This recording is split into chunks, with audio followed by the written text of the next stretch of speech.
పర్వతాలు తొలగవచ్చు తత్తరిల్లు మెట్టలన్నీ, వీడిపోదు నా కృప నీకు, నా నిబంధన తొలగదు.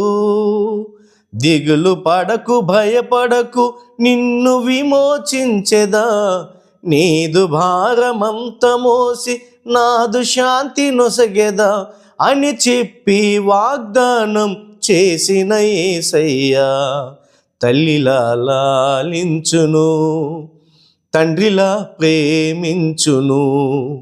తల్లిలా లాలించును, తండ్రిలా ప్రేమించును. ముదిమి వచ్చు వరకు ఎత్తుకుని ముద్దాడును, చంక పెట్టుకుని కాపాడును. యేసయ్యా తల్లిలా లాలించును, తండ్రిలా ప్రేమించును.